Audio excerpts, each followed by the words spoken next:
Well, hello, friends, lovers, and fellow Christmas celebration participants. Yes, you are part of the show today. Thank you so much for joining us. This is 5 Minutes with Robert and Amy, Christmas Nasir. And today is Sunday, December 18th, 2022, 352nd day of this, your best year yet. After today, you have 13 days remaining in the year. Of course, 7 days until Christmas.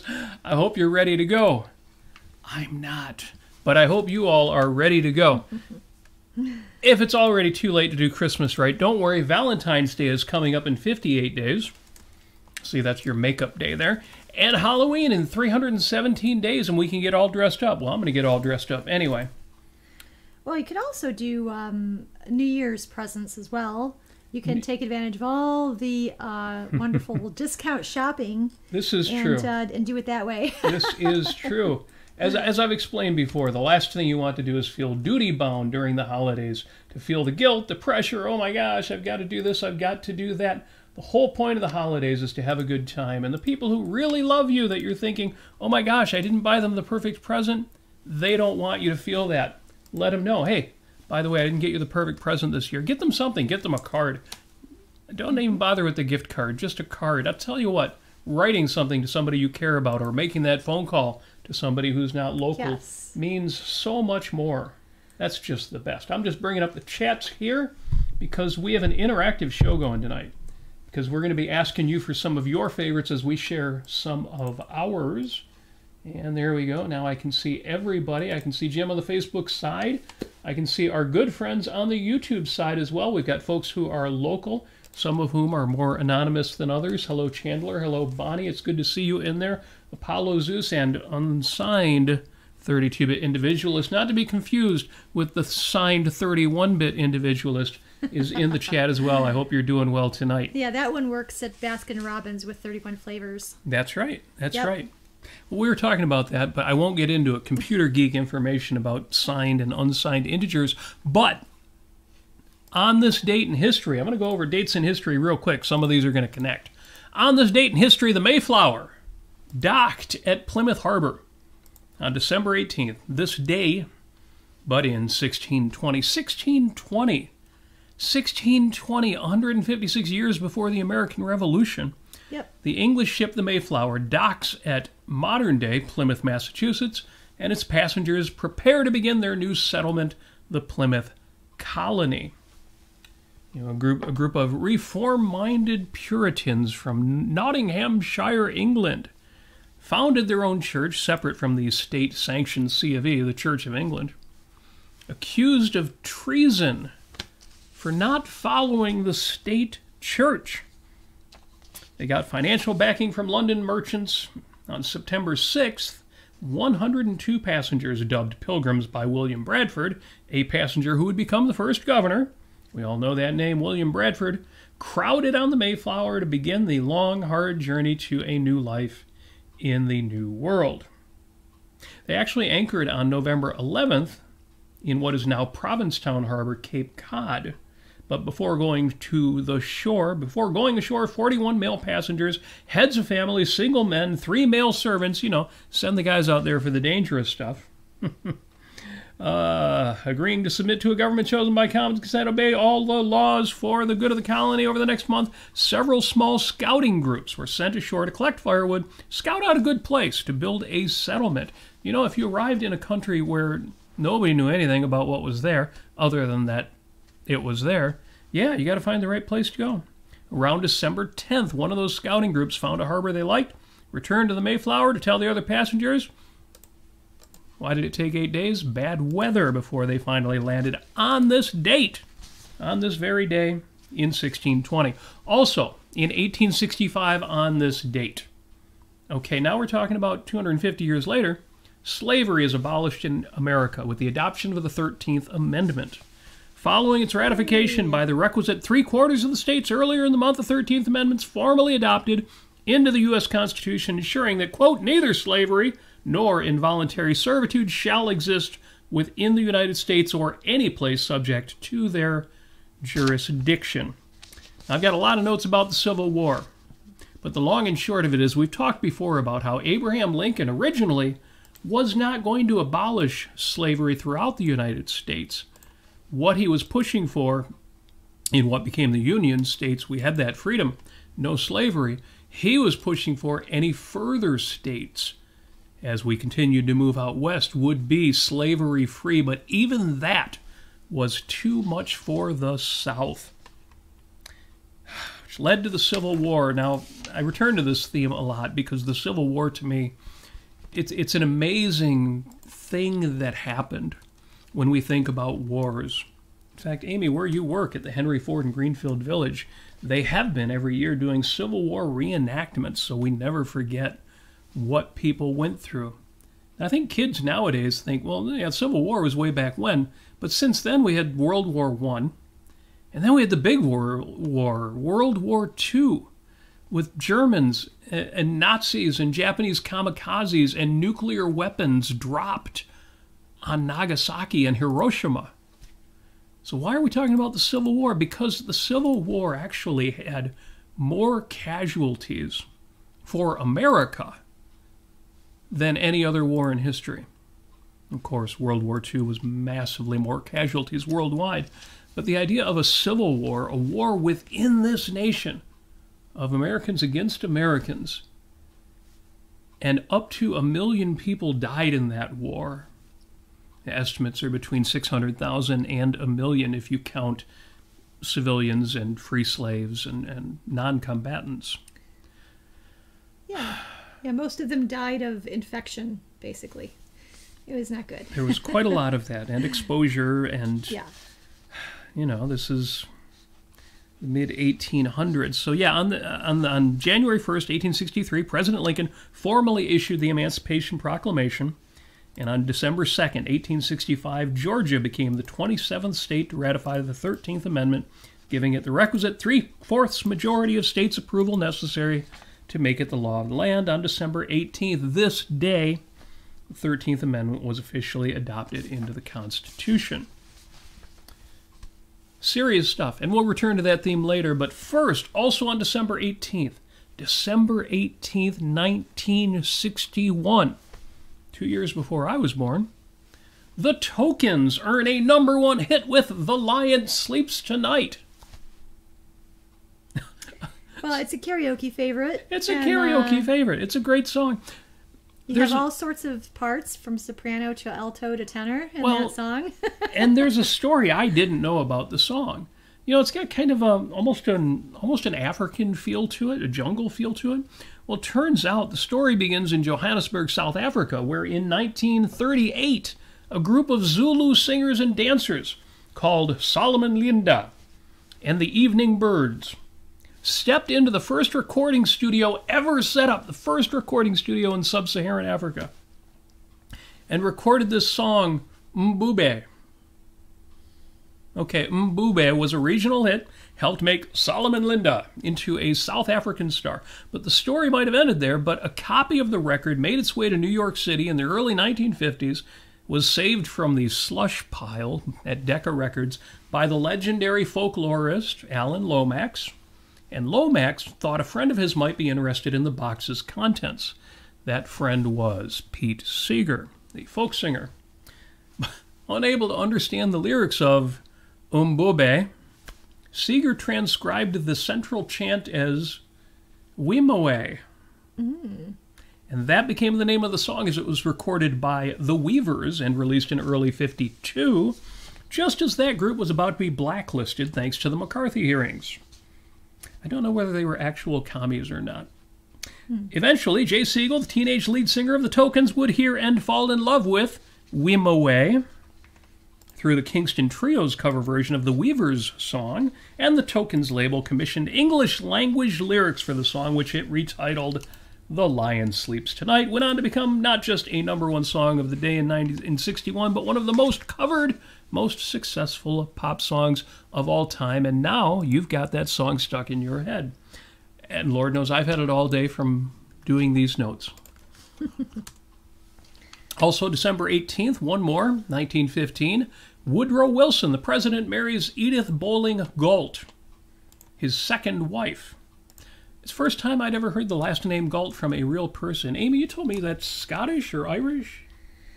It's Scottish. Scottish. It was a long time ago. There was a guy named Galt, and his actual name was John Galt.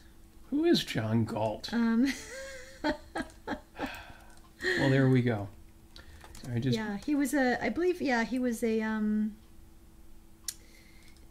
born 1779, John Galt was a Scottish novelist, entrepreneur, and political and social commentator. He's the first political novelist in Scotland, I think.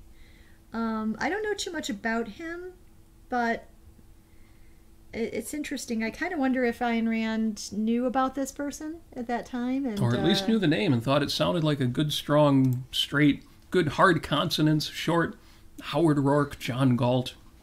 I like it. And considering that her husband, Frank O'Connor, was, I believe, originally Irish, that there's some correlation to that, perhaps. Well, we're getting some favorite Christmas songs already in the chat before I've even broached the subject. I have not heard Straight No Chasers' 12 Days of Christmas, but Linda Cordair of Quint Cordair Fine Art, Cordair.com, says it is a must listen. Well, I've got it up already, so right after this, we'll take a listen. Thank you, Linda. Leave that tab open. Thank you for that.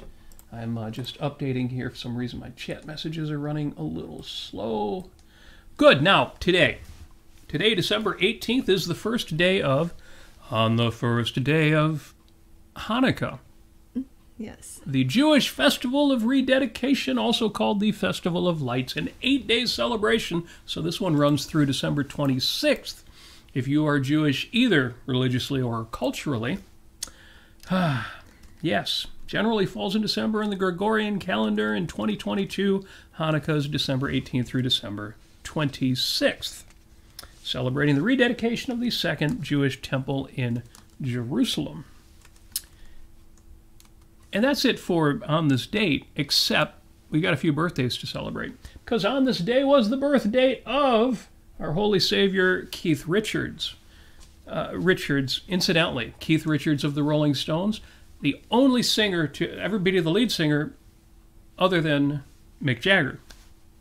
If you know the Rolling Stones song Happy, for example, which always to me sounded like Mick Jagger singing with one of his goofy country accents like he often does, you know.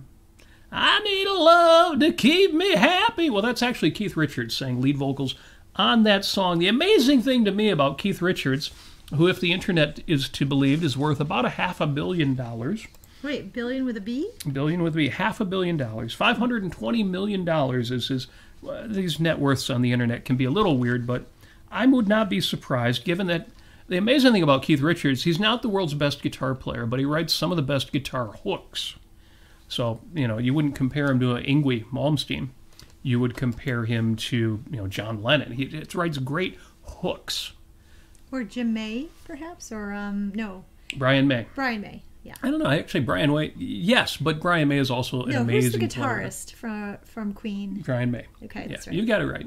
But the thing about the guitarist, I would say Brian May is a substantially more proficient guitar player. All right, who is the guitarist in Led Zeppelin? Jimmy Page. I was thinking Jimmy Page. Okay. Well, Keith Richards is, again, one of those guitarists who is a very good guitarist, but he's not a great guitarist. He's not an Alex Lifeson level guitarist. He just writes amazing. He just writes great things. But the other thing, and the only reason I mention it, is why is this guy worth $520 million? I know the Rolling Stones have been around forever, but where does that kind of money come from? And the answer is it comes from publishing. Mm-hmm. You know, Richards Jagger is a songwriting team like Lennon McCartney, and that is why Keith Richards is worth $500 million. The amazing thing about Keith Richards, at least to me, and maybe this is just me, but the amazing thing about Keith Richards is he ain't that old. I mean, he's old. You look at him, though, and you look like this guy must be older than obviously older than people like Paul McCartney. But actually, he's not. Keith Richards is only 79 years old. McCartney is 80. He'll be 81 in June.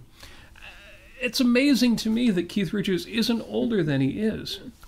But he's lived I was going to say a hard life. He's lived a hard scrabble. He's lived a lot. apparently he's lived an awful lot in 79 years, excuse me. And it's fun. It's fun. He was in the Pirates of the Caribbean films in 3 of those movies. And of course, the character wasn't inspired so much by the scriptwriter's idea of pirates as it was they put Keith Richards out there. They called him Captain Teague, but he was just playing himself. It was Keith Richards being Keith Richards. And that to me is cool. But I can't believe he's only 79. Whereas, also on this date, happy birthday to Stephen Allan, or Steven Spielberg. Steven Spielberg is only 76 today. He, incidentally, is worth $3.7 billion. It's just fun to compare that kind of thing because Spielberg just made a movie, The Fabelmans, loosely based on his own childhood or inspired by his own childhood. He's 76 years old and he's still making movies. And he's still making great movies. And I think some of his movies are more of a hit, some are more of a miss, but it depends on what you like in a movie. He is one of the great craftsmen in movies. So small, but if you had $3.7 billion in the bank, ask yourself this. If for some reason you suddenly had $3.7 billion in the bank, would you keep working for a living? Yeah. I suppose I would. I would do the kind of work that I would love. Yeah, that's the difference, is I would do exactly what I love. And that's exactly what Steven Spielberg's doing. That's the whole point.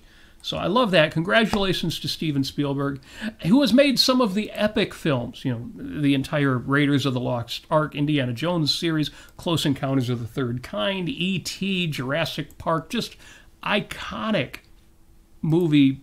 And these are just where he was a director. There are films where he was the producer or a co-scriptwriter that were equally great. One of my personal favorite Spielberg films is, and this is divisive, is the film Hook, his version of the Peter Pan story. Why is that divisive? Because some people don't think it's a great movie, and I think it is a great movie. I love that film. Love everything about it. Love Robin Williams as Peter Pan, as an older Peter Pan. So much older that he's forgotten who he was. And it's so good. You think, well, why would Steven Spielberg do Peter Pan? But I love that film. Love, love, love it. If you haven't seen it yet, see it on me. I haven't seen the film Always, but reading up on Steven Spielberg, I'm thinking maybe I should see it. I guess it was a remake of an older film called A Guy Named Joe. And it was Audrey Hepburn's last film before she passed away. So we'll add that to our movies list. And that brings to mind the very first question I've got, which is, with Christmas coming up, what are your favorite films to see around the holidays?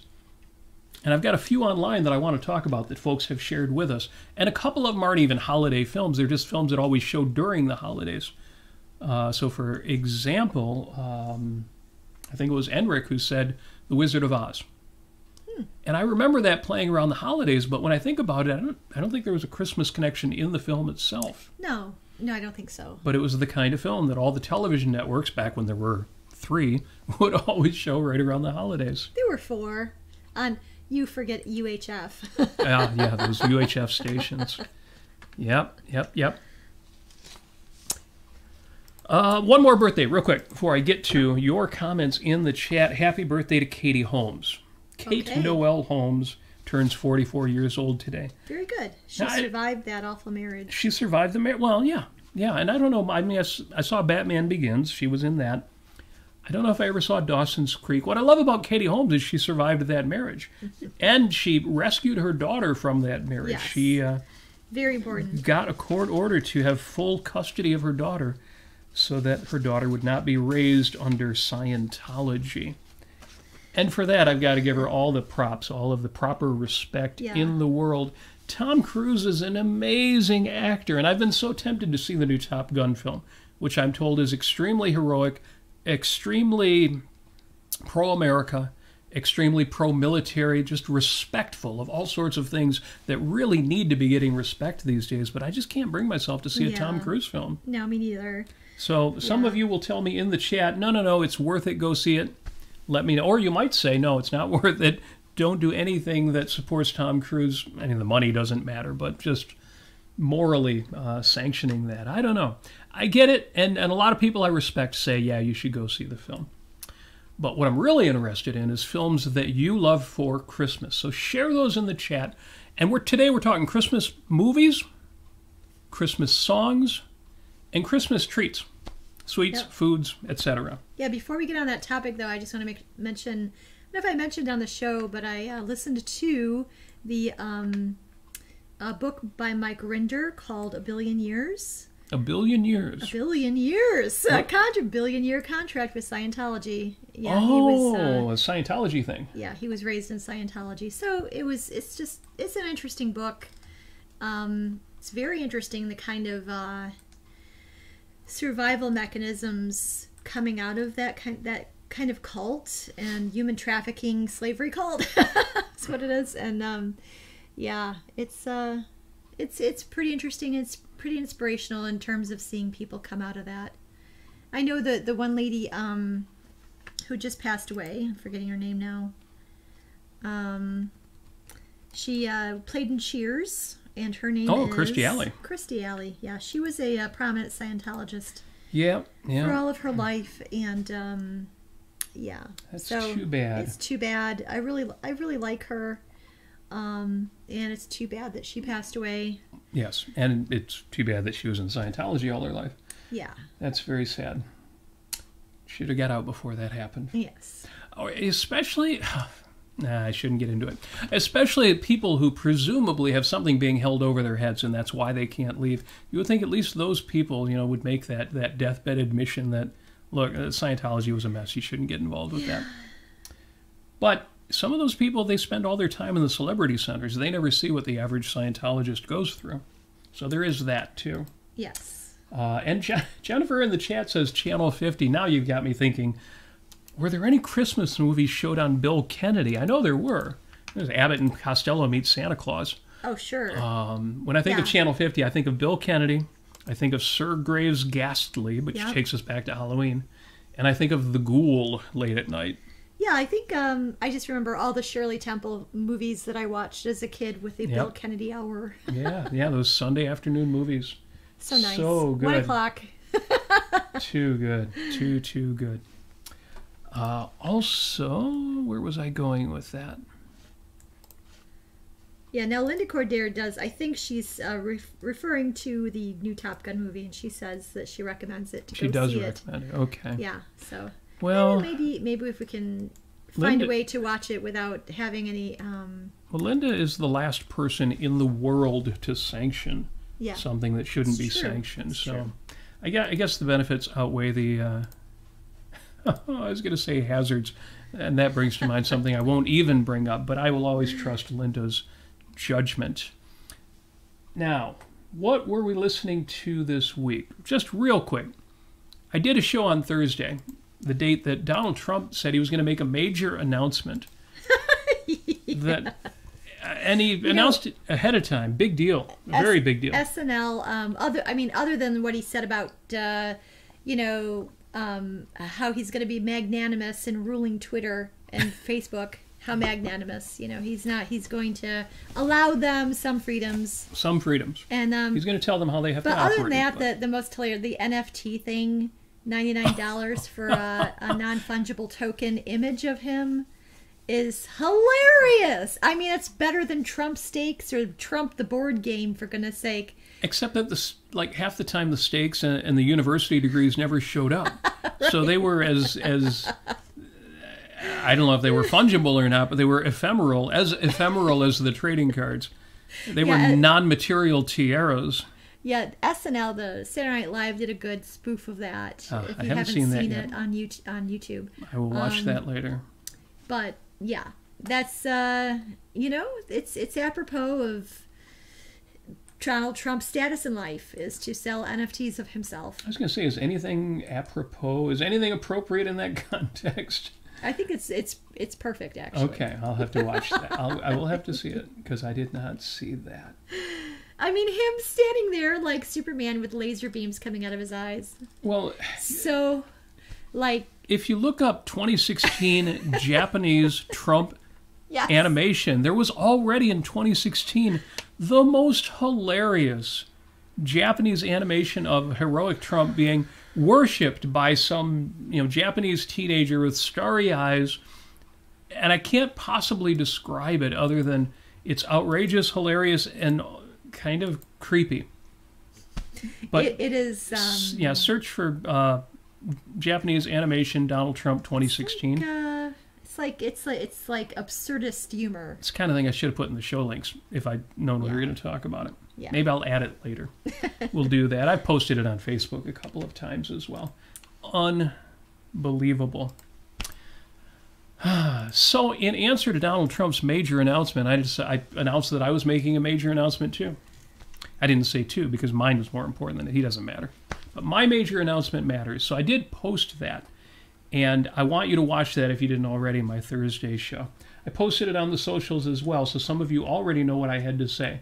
The difference in the video version is I said it for 25 minutes and backed it up. It happened that on Lee Pearson's show this week, I got onto Clubhouse. I got onto the Clubhouse chat afterward. And I ended up giving some of my reasons for optimism about the future and some of my reasons for pessimism about the future. And it was in the context of the pessimism, if you can imagine that I was told, well, that's not objective. That's subjective, your opinion of, what the future looks like. And in particular, I was referencing, the show that you and I did about what was called Pollyanna in the Paperless Office Asks, Where's My Flying Car?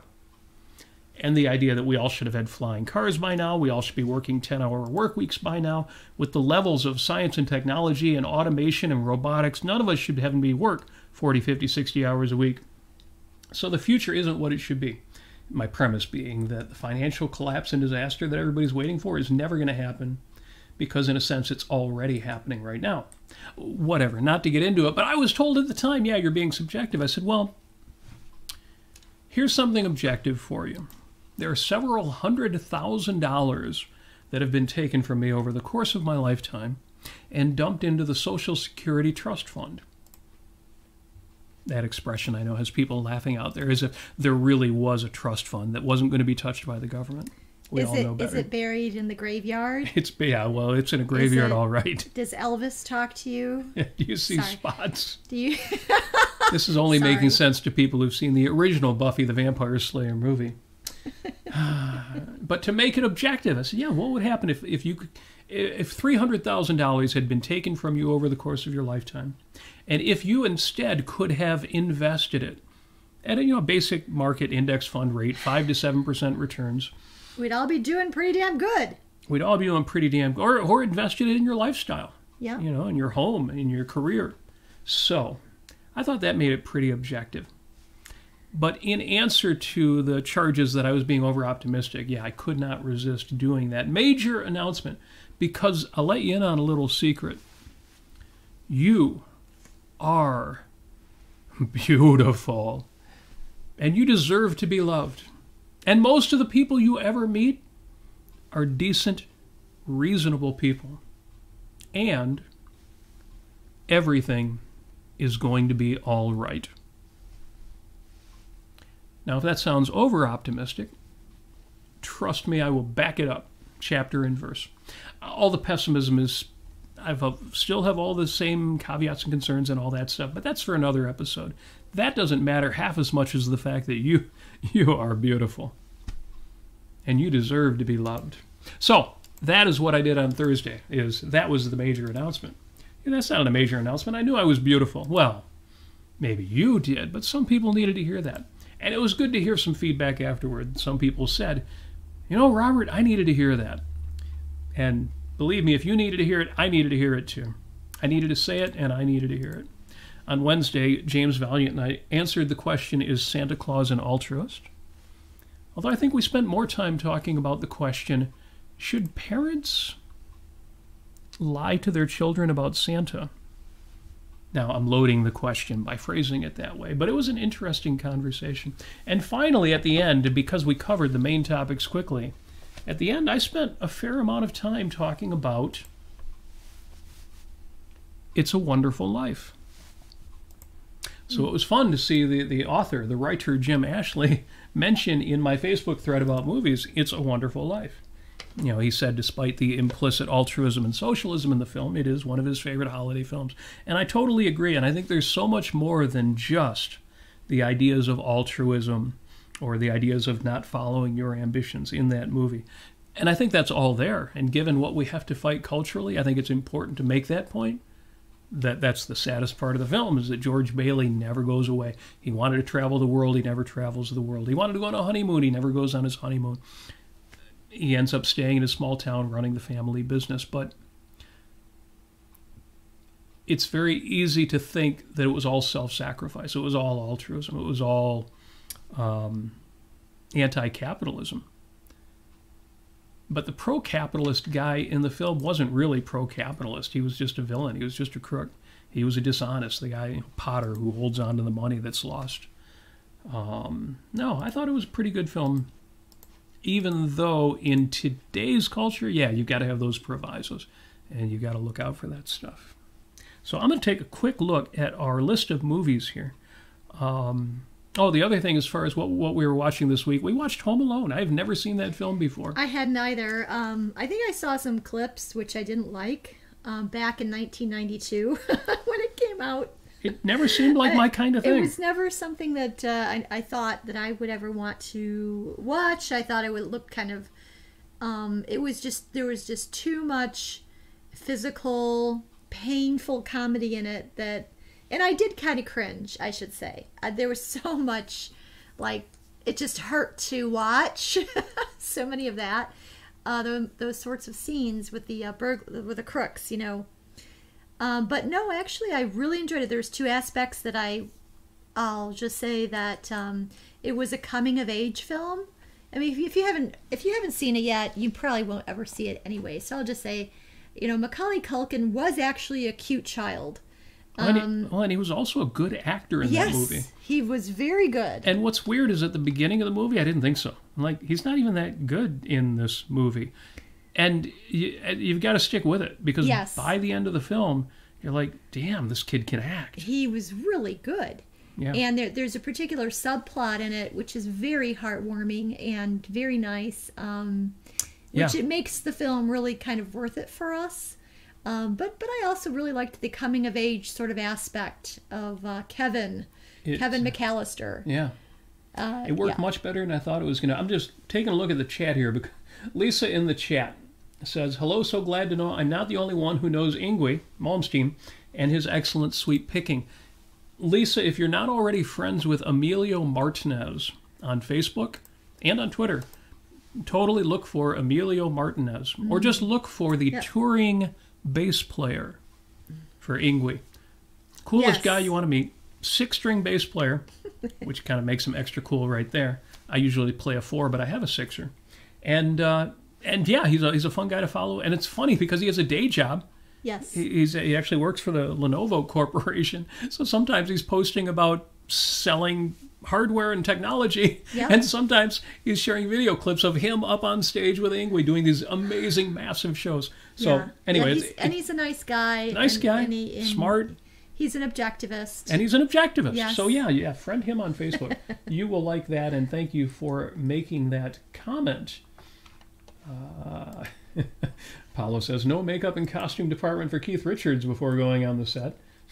I'm sure he did, but no different than what he does on stage there. Another vote for Maverick, the Top Gun sequel there from Lisa. Says totally worth seeing, pro-life in the rational sense and intense, although not as much as Top Gun. Well, it's been so long since I've seen Top Gun. I saw Top Gun when it first came out. Yeah. Which I don't know if I've seen it. Which yeah. Well, a great film, great stuff. Good stuff. Yeah, two other films that we've never seen, since we on the topic of not seeing Home Alone ever, is Avatar and Titanic. Well, I can't imagine seeing either one of those films. We've never seen them. It's just, there's nothing about either of those topics that captures my interest. They're probably great films. I'm sure there's a reason why they were as successful as they were, but whatever. But I am looking at the movies thread online. Now listen to this. For the very first film that I get, what are your favorite Christmas movies? The very first one from Rodney Schroeder says, Eyes Wide Shut. No. No, I have never seen the film. I don't even know. All I know is that they were like, it's Tom Cruise, another one that who probably won't see, and poor Nicole Kidman, who Good point. suffered from his marriage and having kids with him. But yeah, and they're just in a room and they're just having intercourse all the time. And isn't that what it's about? No, there's more. There's more to it. I don't know. I mean, I've read the synopsis. I have no but idea. it's just, again, it's one of those films. It's more of an experience than. Although people tell me it's interesting because Rodney posted that, got a response from James Valiant and said, "I'd love to discuss this movie with you sometime. It has a theme that is relevant to every living, functional human being. It's a theme that each person deals with every day, and the film takes the true side of the theme. It is one of the most pro-morality films I am aware of." James responded, "I would enjoy that very much. I found the movie profound myself, but is it a Christmas film?" I don't know about that. And Jim, the author, the writer, Jim Ashley, says, "If you do have that discussion sometime, I hope you record it and maybe put it on YouTube. I watched the film the other night for the second time after 23 years. I kind of liked it the first time, but I liked it better the second. My favorite part is the scene at," and then he gets into some details about it. So yeah, I will be interested too if they decide to hold that discussion. Maybe it will be something that can be posted as a video. See, Jason says Gremlins, another film I haven't seen, but it's one of those films that's so popular. I saw it when it first came out when I was a kid. Yeah, maybe I saw it and don't remember it. But that's one of the reasons that we watched Home Alone is that some of these films are so iconic. They come up in conversations and on favorites lists. You're like, at some point, I just got to watch the damn thing. Like, there were so many ugly sweaters that said, what was that? It was like, "Shut up, you." The monster, you filthy animal? You filthy animal. Yeah. And I'm like, what is that about? Until I found out last night. Yeah. Yes. And it's not just in one scene. Well, if you know the movie, you know it's a plot point. Yes. Throughout the film. Knowing this black and white film that the kid's not allowed to watch until he finds himself home alone. Then he can watch this gangster movie. Narendra is in with an Indian film that he describes in there. And I hope there's an English language version of that available. Matthew has Die Hard, White Christmas, A Christmas Story, Christmas Bunny. I have not heard of Christmas Bunny. We're going to have to find that out. That was made in 2010. And Matthew had mentioned that it references a lot of real life experiences with pet bunnies, the actual pet bunny, house bunny. For folks not in the know, that when Amy and I used to keep pets, right now we're petless, but we have kept house bunnies. Yep. Well, Matthew is also somebody who's kept house rabbits as pets. Yeah. So that's why that would come up real quick here, because in that regard, I also posted about the film The Long Kiss Goodnight. Which I don't think I've ever seen. And The Long Kiss Goodnight is an action film, which happens to take place around the Christmas holiday. It's probably a little less of a Christmas film than Die Hard. Mm-hmm. But if you liked Die Hard, and especially if you liked films like La Femme Nikita, it's kind of a cross between those two. And I like it. It stars Gina Davis, who incidentally is not only a great actress and a lot of fun in this movie, but she's a member of Mensa, so she's super high IQ. And Samuel L. Jackson. How can you not like a Samuel L. Jackson film for the holidays? So if you haven't seen The Long Kiss Goodnight, that's one that I recommend, that I got a big kick out of. And in response to that, where are we at here? I love that some people post some of the movie lines from that film.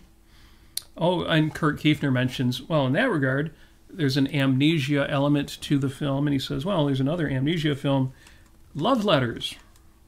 Well, if you haven't seen Love Letters, 1945, scripted by Ayn Rand, based on someone else's book, but the script, I mean, all the dialogue is just vintage Ayn Rand.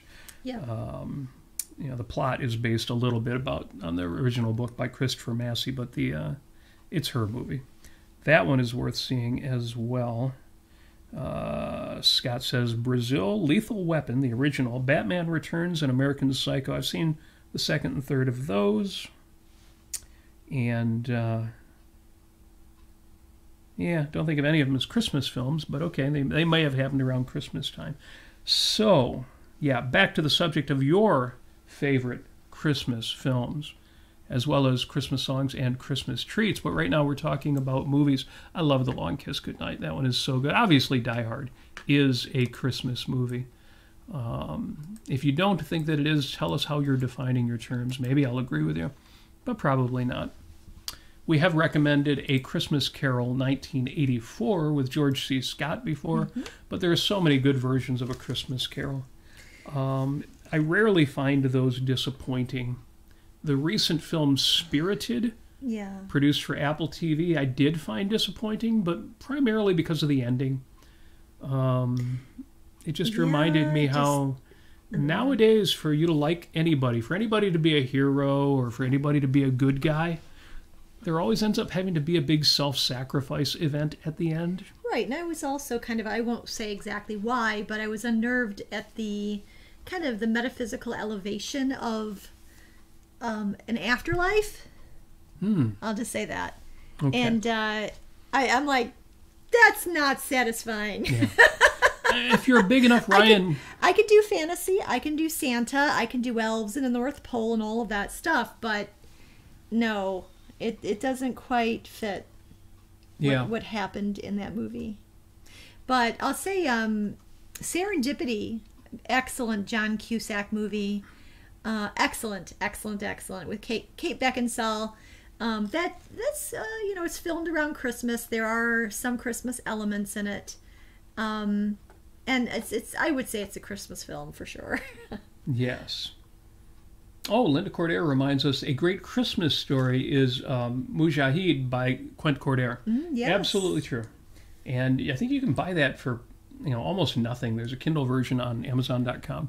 Yeah, so I wonder if Quint would ever, or if he has ever done an audio recording of any of his works. Well, he had Robin Field was the reader for his longer, his novels. And Robin Field, the objectivist musician, is also a great reader. I would like to hear it from Quint. Yeah. Oh, Linda says it's only 99 cents. It's a very short story, but it's well worth the 99 cents. So yes, definitely take that in as well. Super, super good. So yeah, in the films here, because I know there were a couple I wanted to say something about here. Where was? Oh yeah, Petya brought us a whole bunch of them. The Irony of Fate, a Russian film from '75. So that'll be something for us to look up later. Stephen Shub is in, but of course, the Christmas films he's recommending are the ones that he was in, Stephen the Objectivist actor. Or I should say the actor who happens to be an objectivist, and a musician, and all sorts of other things. If you're familiar with his music, for example, from the Fenwicks, or Haskalah. So good, so good. But yeah, he put that in. Now, he gave us a YouTube link. Is that a preview, or is the whole film on YouTube? It's probably just the preview. Yeah. I'm waiting for the video to begin. I'm guessing that's just the preview. But yeah, if you haven't seen A Christmas Kiss 2 with Stephen Shub... No, I haven't seen it, actually. Then he says, admittedly, I'm a wee bit biased. Good. Absolutely. Hey, if it wasn't a great movie, you wouldn't be recommending it. At least I wouldn't be. Because there are things I've done that I don't recommend. I'm sure it is very good. Frank Grail, the 12-string guitarist and musician, says, A Christmas Carol. He likes the Alistair Sim. A lot of people have told us that's the one. But he also mentions George C. Scott and Guy Pearce, which I have not seen. Now, Frank also mentions Miracle on 34th Street.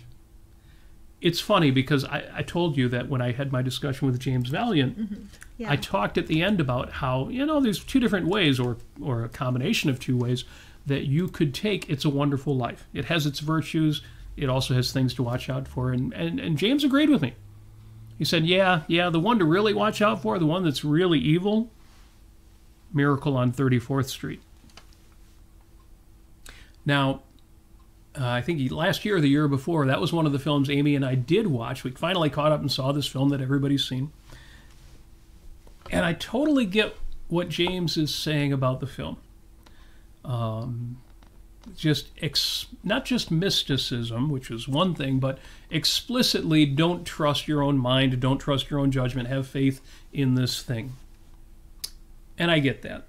I totally get that. Yeah, I mean, but that was the problem with Spirited as well. But I found that Miracle on 34th Street I liked. I don't know, maybe it was just sort of the... because it was in black and white, it wasn't as realistic, or it was more it was more easy to see it as being fantastical. You see, that's how they get you. They make you really like the film, and then you just kind of accept the premise. Yes. Now, I totally get what James was saying about that. But it gets into the whole thing about the whole conversation we had about what do you tell your kids about Santa Claus? Right. Because it turns out what I've found is it depends on your child's temperament. There are some children who know, even though they don't know explicitly, oh, this is a game or this is like a play, it still doesn't bother them to play along and really to kind of believe, but also to know when the big reveal at the end happens that, oh yeah, that was just a thing that we do and it's fun. Whereas other kids are like, why would you lie to me for years just so you have this game to play? That was me. That was, yeah, I totally get that. Yeah. And I think the way that you take a film like Miracle on 34th Street is similar to that. It depends a lot on your psychology. Especially with younger people, depends on their psychology. Do they have a sense right from the beginning that I'm suspending disbelief and this is not necessarily going to turn out to be what it appears to be? Yeah. I mean, I guess the Miracle on 31st Street, there was a scene with a courtroom and whether or not this guy, Kris Kringle, was crazy and all this stuff. And so I think it brought it too close to reality or too close to daily reality. It should have been more fantastic if they were going to do a movie like that. Yeah. For instance, like... But the plot required that New York City courtroom gritty thing going on. Right. But... yeah, so I totally get it. One other Christmas film that we liked, I think they did a couple remakes too, was Goldie Hawn and her husband, it was the Kurt Russell. Kurt Russell, Christmas Chronicles. That was surprisingly good. It was really good. I did not expect it to be. I thought it would be fun because it's Kurt Russell and Goldie Hawn. But it was better than I expected it to be. Much better than I expected it to be. Yeah. And of course, you go in, having to accept, that metaphysical premise of, yes, Santa is real, but there is no courtroom scene or is this person actually real? And no, it's obviously a fantasy from the start. Exactly. It's a fantasy from the start, whereas Miracle on 34th Street, it made you go through an epistemological corruption, you could say, in that way. And the irony is, from the start of that episode, James was more on board with, play the game with your kids. And you don't need to reveal it to them. They won't have any problem once they figure it out. And I kind of thought, well, if that's true, then why wouldn't you like Miracle on 34th Street? Mm-hmm. So, it's, as I say, it's so context-laden. It so much depends on the psychology. Yes. Whether the child or us as adults, as viewers, what you do with that. Yeah, I was very happy to see Gary Menard, the one objectivist on the East Coast, share that. He shared the video with Robert and James. Thank you for that, Gary. Yeah. I appreciate your support. Yes.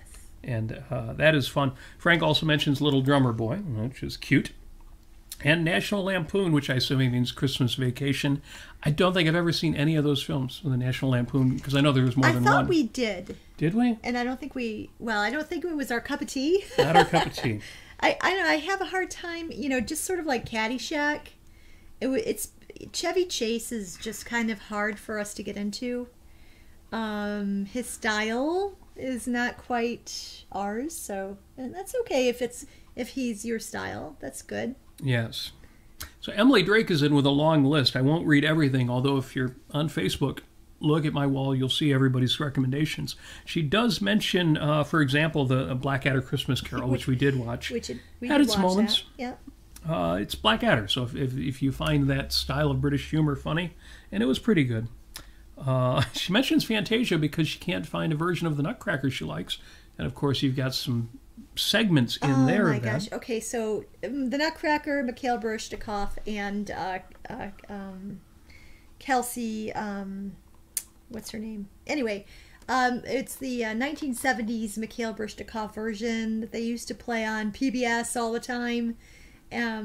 Yeah, Amy loves Highly that recommended. one. I'm okay with it. I mean, the dancing is fantastic. Oh my gosh. I mean, just to see Mikhail Brishnikov fly through the air like he does. Yes. Amazing. And it's funny because Emily says, Muppet Christmas Carol, The Regular Christmas Carol, and Scrooged. Now, Scrooge, of course, is hilarious because Bill Murray can do no wrong. Right. Muppet Christmas Carol, you know, if you're a Michael Caine fan, then that'll really get you. But to say The Regular Christmas Carol, I don't know, you kind of lost me there. There's quite a few of them, but maybe you've only seen one of them. If you haven't seen 1984 George C. Scott, that's the one for us. Although we've been expanding out. Patrick Stewart was pretty good. We've been enjoying some of the other ones too. Bill Sepchik is in with Miracle on 34th Street and says a bit of trivia, not one snowflake occurs in the film. You know, we get that in southeast Michigan where there's just no snow before Christmas and everybody's wondering, is there finally going to be snow for Christmas? There won't be snow in Africa. Something. Is there ever snow in Africa any Christmas time? We tend to joke about the song, Do They Know It's Christmas every year. We'll get this year is not hearing that song. Bruce says, The Hogfather, something I've never heard of. Oh. Comfort and Joy, the Scottish film from 1984, which I have heard of but haven't seen. And Rich Hendricks, the guitar player, says, boring answer, It's a Wonderful Life, my favorite. Well, again, we talked about that, and, you know, if you like it for the right reasons and not just nobody should be ambitious, everybody should stay home, take care of their family, then it's a great movie. Yeah. William is in with Fat Man, which I've heard of but haven't seen. It seems to be kind of a bad Santa / Violent Night kind of Santa film, but I haven't seen it. Love Actually and Die Hard. We'll talk about Love Actually at some point here. Maybe not tonight. We have complicated reaction to Love Actually. Yeah, it's a mixed bag for sure. At best. Greg Lewis says, A Christmas Card 2006, a Hallmark movie I've come to enjoy watching this time of year. So maybe one of those 10,000 Hallmark Christmas movies was actually a good one. I have to give that a look and as well. Chris McGraw's in with Christmas Vacation, of course, National Lampoon. James Courtney, Christmas in Connecticut, the 1946. Didn't we see that? I don't know. And it happened on Fifth Avenue. Adam is another vote for Die Hard, National Lampoon Christmas Vacation. He immediately gets corrected. You forgot Lethal Weapon, Brazil, Batman Returns. I don't know. Mean Girls. Who can forget Better Off Dead? Like films like Mean Girls had that Christmas sequence in there, so I guess like one Christmas sequence. But it's awfully cute. It is cute. So maybe. Ricky Schwartz is in with Family Stone and Love Actually. I have not seen Family Stone. Yeah, what is Family Stone? Heard of it, haven't seen it. And Jennifer Rudolph the Red-Nosed Reindeer, very good. Jim Ashley mentions it. I told you that before. Wonderful Life. Despite the implicit altruism and socialism. Lily Sun is in with Love Actually. Love Actually got a lot of votes. And Wendy Loretti was in with Scrooge. Not Scrooged, but Scrooge. And that was the 1970, the musical version with Albert Finney. Yes. I don't know if I've seen that or not. Yeah, I've seen it. I mean, I would have been 6 years old when it came out, so I might have seen it and just don't remember it. But we'll have to look that up. It's very musical and very dancey. Rich Taylor responded, Psycho. Now, I don't know if there was a Christmas element to Psycho, if he was just being rude, or if he was calling all of us like Psycho. Tell us in the you people are psycho chat. For liking these movies. Tell us if you've seen Psycho, which we have never. I don't think we have, except for the shower scene, which everybody else has. I'm just guessing that Rich isn't actually watching the show tonight. That just seemed like a real drive-by shooting there. And Professor Hill. Kevin Hill says, Fanny and Alexander. We watch it every Christmas. That's another one I don't know. I think it was Bergman's last film, semi-autobiographical. But I have not seen it. And as I mentioned before, Enric is in with Wizard of Oz. Yeah. And our dearest friend Jyoti says, Love Actually, Family Stone, some films that have already been mentioned, you know, Die Hard 1 and 2. Well, You could do 1 and 2. I didn't know there was a Die Hard 2. There is. We've watched it. It's just not as good as 1, so I don't remember Oh, it. that's the airplanes run into the ground movie, right? Something like that. Yeah. No, I remember now. There's Die Harder and these. Die Hardly. There's just none of those are really the same universe as Die Hard, No. but they're good. Yeah. Lethal Weapon, National Lampoon, Christmas Story. Christmas Story didn't really work for me. It's all about the uncomfortable moments, and I don't find uncomfortable moments to be funny. I just find them to be uncomfortable. Yeah. But if you're into that thing, the kind of humor that's all about uncomfortable moments, then yeah, I mean, it's Christmas Story is a good film that way. It's like me in Home Alone, feeling empathy for the bad guys because they got beat up so bad. They're just getting beat up constantly, and not empathy necessarily, but just visceral feeling. It's yeah. What's the other word for empathy? Where you don't feel any sympathy for somebody, you just experience what they're experiencing. Empathy. Maybe it is but empathy. it's not like yeah. And Jyoti lists all the classics: Rudolph, Frosty, Charlie Brown.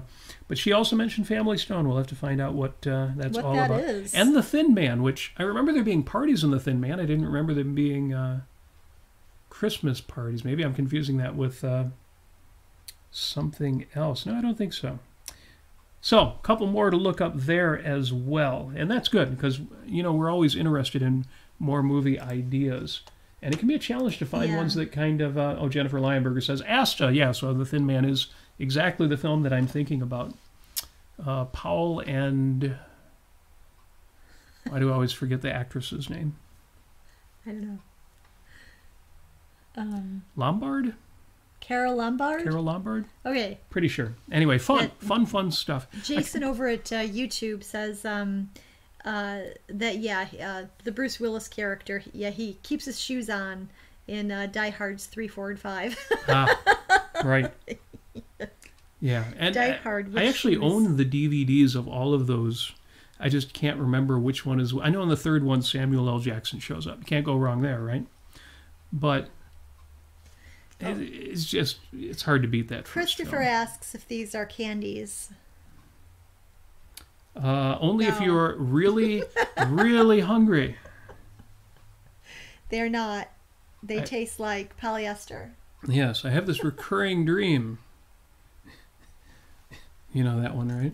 No. Doctor goes to a psychologist and says, I had this dream that I was eating marshmallows, and when I woke up in the morning, my pillow was gone. So there you go. So what else is going on in the chat here as we wrap up our list of movies? I did leave out a couple. We watched The Holiday, which seemed like it was going to be a schmaltzy Hallmark kind of movie, but it was actually pretty damn good. Oh, right. That's with Jack Black. Yeah, how do you get Cameron Diaz and Jack Black in the same movie? But it was so good. It was really good. It's predictable, but it doesn't matter because it's done so well. Yeah. That it's just very charming. Very sweet. And, of course, we always go for Serendipity, which isn't a Christmas movie per se, but it begins and it ends at Christmas. And it has a Christmas song in it. Yeah. So it's kind of as much of a Christmas movie as Die Hard is. It's definitely a Christmas movie. And it has the atmosphere of one, and it's a very, very funny comedy, but it's also a very endearing romance as well. Yes. Love that one. Love it.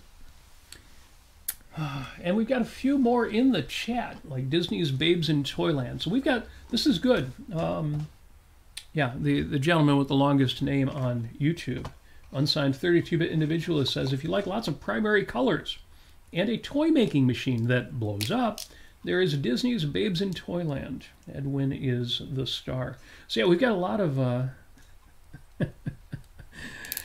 Sorry, I'm reading those Die Hard comments. A lot of good suggestions, both on Facebook and on YouTube. Please keep them coming. We very much appreciate that. We don't watch a lot of TV, and so we tend to watch movies. Yeah. And movies we'll take in a couple every week. So we're always looking for good films to see, and especially this time of year, anything that you think is a good holiday movie, we are all about that. Christopher Smith says, wow, Wizard of Oz creeps me out. I kind of get that. When I was a kid, I thought it was kind of... It was very strange and not relatable. Strange. But no, it's cute in a way. So I just want to introduce everybody in our audience here who can see us Yes. Chestnuts. Chestnuts. Chestnuts. I swear I this had is never a tried chestnut. chestnuts until we met. You can see it, and then what you do is you score it with a knife. So you put a little slit in it, and then you roast it, and then you can then take that slit, open that up, and then actually get the chestnut out. So the shell becomes soft. Yeah, and this is what it looks like. So a chestnut is sort of like a You're almost peeling it. yeah, the best way I could describe the taste of it, if you have never had it, is a sweet potato. It tastes like a sweet potato, not like an almond, not like a Brazil nut. No, it's almost like a more dense potato texture and a sweetness, like the sweet potato, and they're just really delicious. Well, I have not developed the taste for them myself, but I find it charming that you enjoy them every year. And they're very filling. They're really good. So anyway, there you are. Shout out to chestnuts. Well, we will have those roasting on an open fire, or we will buy them from somebody who had them roasting on an open fire. So we didn't get much into treats. You know, it's funny because I've always said for the holidays my favorite is always pumpkin pie. Mm-hmm. And what's the correct amount of whipped cream for pumpkin pie? Double the volume of the pumpkin pie. The correct amount is more.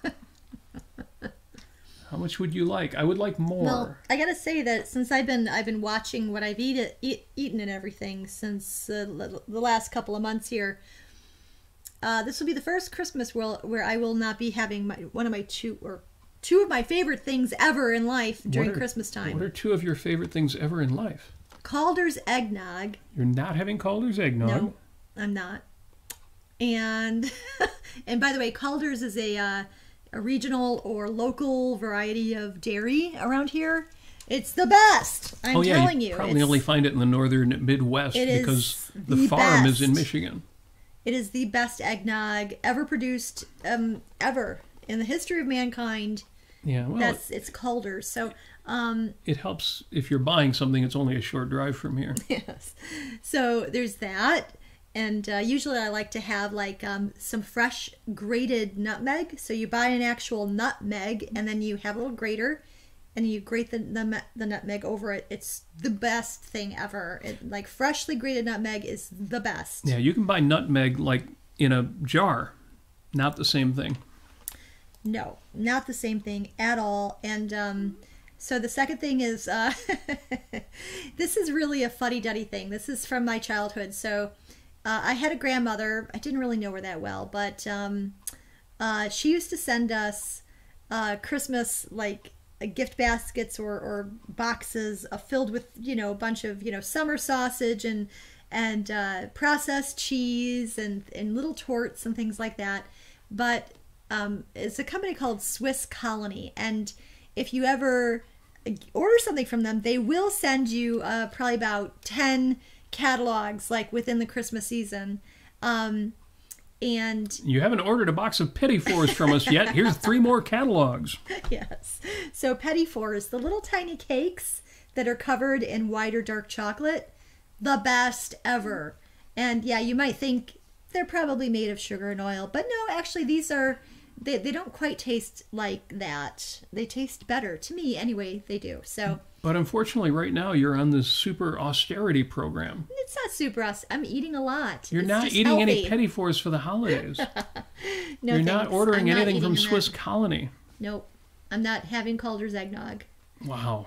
So that's discipline. Well, but I have better things now. Are there better things? Yeah. I just this morning I just there's a tea called gingerbread tea from Twinnings, the tea brand called Twinnings. And they also have Christmas tea, which is really quite good too. Stash has the tea brand Stash has a really nice holiday chai, which I recommend. It's pretty good. It comes out a little weak, but it's not bad. But yeah, there's all sorts of holiday drinks I can have that are tea. Yep. Well, let's see. Christopher Smith is asking, did you guys watch the Charlie Trotter documentary, Love, Charlie? Is that something you've seen? No. Okay. No, we have not seen that. But apparently it's a documentary about a chef that perhaps we should see. And on the Facebook side, Jim Ashley, incidentally, in regard to It's a Wonderful Life, it's a great comment, so I have to read it. He wrote, "It's true that the movie has at least implicit altruism and socialism in it. It also has some mysticism, obviously. But the movie is fantasy. But being fantasy, it is very well plotted. But most importantly, the movie's message, to me, to Jim, which is implicit, is that what you think about yourself and about life will determine your choices and actions. Clarence, this is the angel, Clarence gifts George Bailey with new ways to think about himself and his life." That's a really great way to explain philosophy in general. Yes. I like that. Thank you, Jim. Thank And he you. also gives us quotes from The Thin Man. The Thin Man is a charming film. Very sweet. I don't think I've seen it.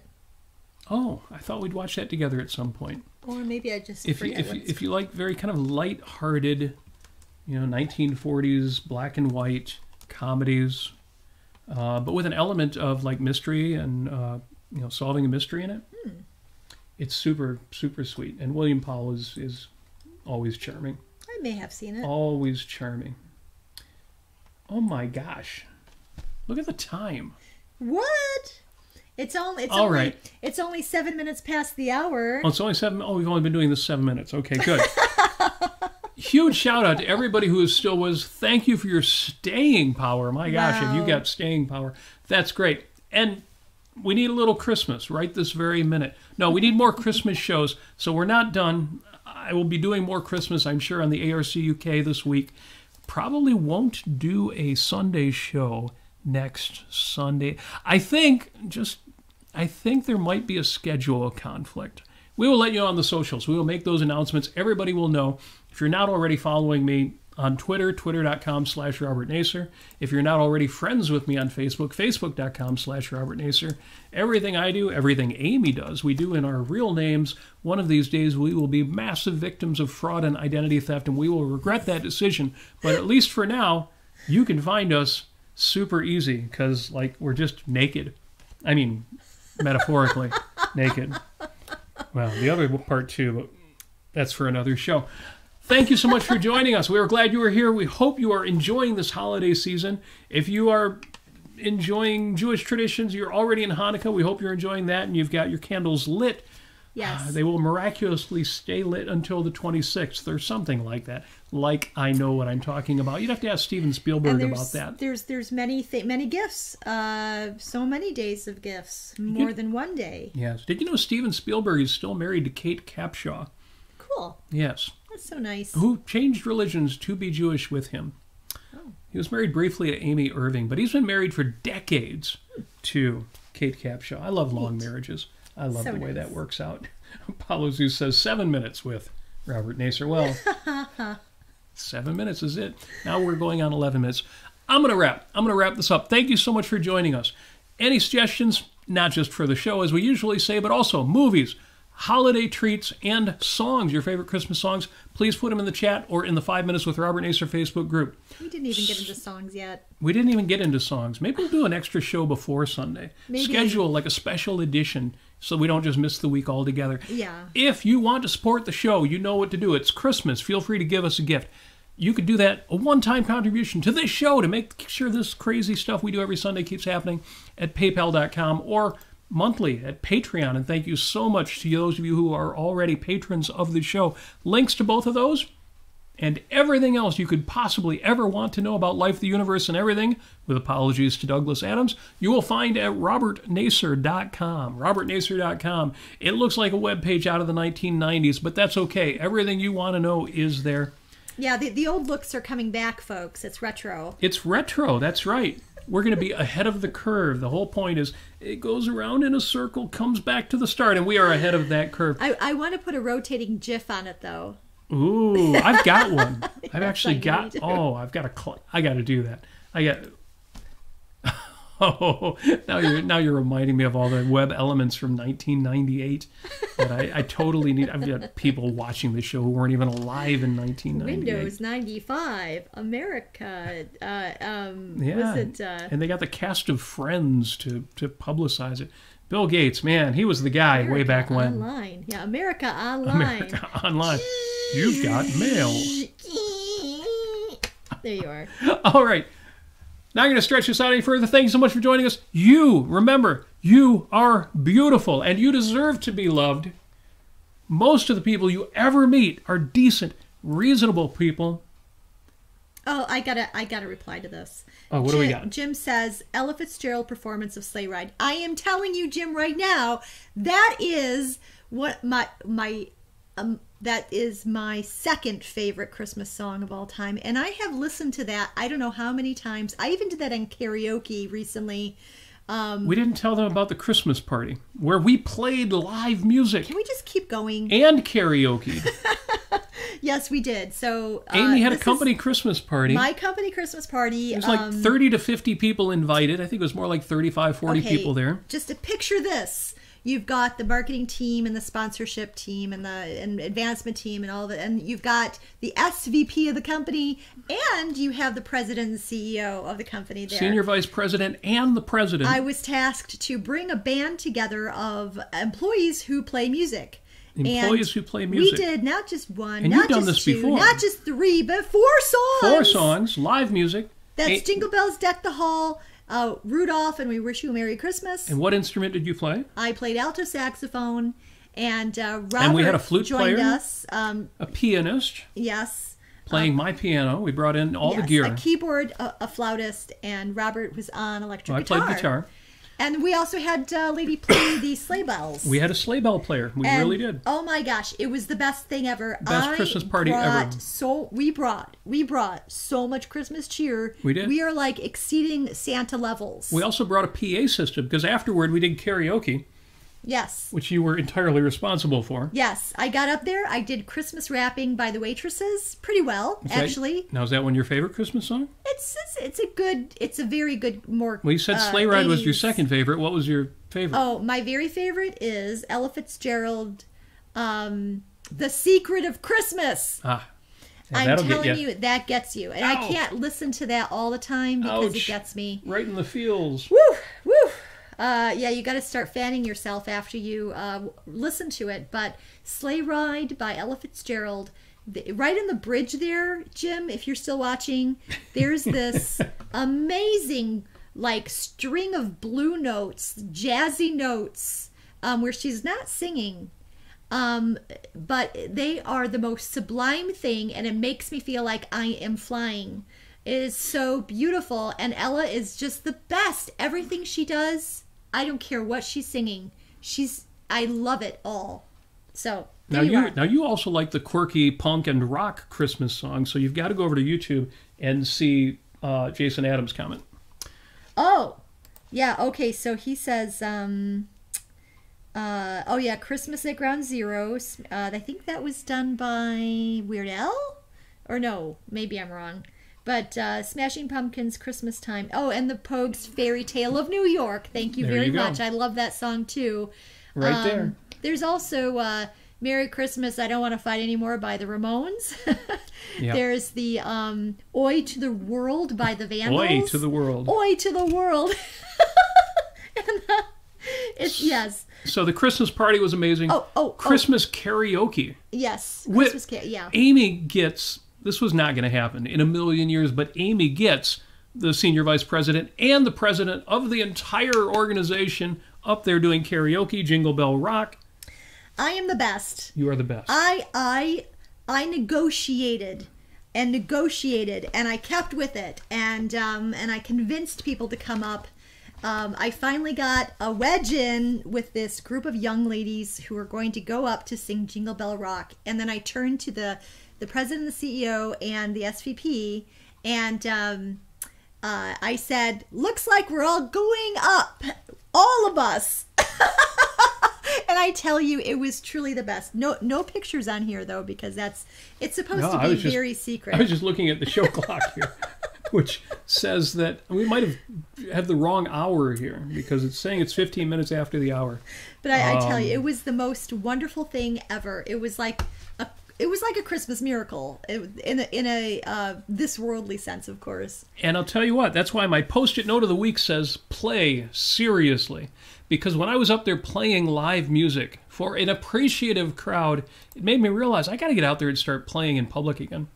I need to treat recreation seriously. Play seriously. It's too easy to say, okay, I've done all my hard work, now I'm going to play. I'm going to do recreation. And you sit in a chair and you read a book or you play a game or you watch a movie. And you're like, no, sometimes your play needs to be ambitious. At least mine does. I've been, too comfortable lately. So I need to take my play more seriously. And in particular, I need to get out there and play music in public. I'm going to put that Post-it note up for a week. I'll see it all week. It will remind me, oh yeah, I got to plan more stuff. More parties, more events, open jams at bars, whatever it takes to get out there with a guitar or some other instrument in hand. Jim had said, what instrument? And Amy played alto saxophone. I play everything. I will play anything. I will play for food. I will play food. And on YouTube, Christopher says, the key is alcohol. And let me tell you, there wasn't one drop of alcohol. They won't allow alcohol at our holiday parties, which is insane. So without alcohol, I was able to negotiate half the room to get up and do karaoke together and sing Jingle Bell Rock. Which earns my admiration. I have nothing against alcohol, but I really admire people who can totally let go of their inhibitions without that crutch. I think it's great. It was such a good time. Oh my gosh. But yes, alcohol can make a good party to lubricant. I am not denying that. And Apollo Zeus says that right now, ARC UK... Ayn Rand Center UK, Robert's other channel, they are in London right now, and they're singing karaoke. Oh, that's so cool. Well, a shout out to Matthew, who might not be hearing this live, but he actually, via his cell phone, let us in on a little bit of the Ayn Rand Center UK's celebration, their Christmas celebration they're having today. We got in at the part where Rosie Ginsburg, the man who runs the Lord and Emperor of all things ARC UK, was giving a speech talking about the year past, the year coming up, and that was cool. We got to sit down a little bit of that, but we didn't get any of the karaoke there. And that's, karaoke doesn't work on the internet. That's what I want to see when I talk about where's my flying car. When will the internet be fast enough for zero latency or close to it audio so that we can karaoke together over the internet? I'm waiting for that, along with my flying car. Yeah, band practices, all those things you could do if you could get that fast. It's great that things are as good as they are now. Thank you so much for joining us over these amazing pipes and tubes and molecules. Apollo Zeus said, he wishes that there was a super chat, and now you can go and do the PayPal thing over at robertnasir.com, of course. Yeah, it's just not the same. It's just not quite the same. I guess the closest you could do to that is PayPal something, and then in the chat say, hey, I just sent you $5, and here's my question or comment. It's just not the same. We need Super Chat. The only way to make that happen is for you to help us raise our subscriber count. Yes. There are 284 people who are foolish enough, who are generous enough, kind enough to subscribe to this channel, but we got to hit 1,000. They won't give us Super Chat until we get it to 1K. So share, like and share the show, do that thing. And real quick, Jim, I also love Lo How Rosier Blooming. He mentions it as Este ein Rose Sprungen. I don't know German, that's totally butchering it, but Lo How Rosier Blooming is a beautiful song, one of my very favorite. Oh my gosh, there's so many like medieval type songs or early Renaissance Christmas songs that I absolutely love. See, you're going to get us going because we mentioned Lily Sun's movie recommendation, Love Actually. She's a percussionist in a local wind ensemble. And she plays stringed instruments. She plays the flute. And we saw her Christmas concert yesterday. Yes. But before that, we saw Holiday. There's just so much to talk. We got to do another show. We'll figure something out because we got so much more to talk about. Christmas has been big this year. And we still got a week left, and I still got some presents to buy. What did I say? Do everything early. Don't be like me. All right. Thank you. Thank you for being here. You guys are the best. You really are. I'm not just pulling it out of thin air when I say you are beautiful. You really are. And I hope you're feeling it. I hope you are feeling your own Christmassy awesomeness. We will talk again soon. In the meantime, we wish you a Merry Christmas. We wish you a fantastic time throughout the holidays. Every success that you so richly deserve. Yes. And in case it's not obvious, we wish you love.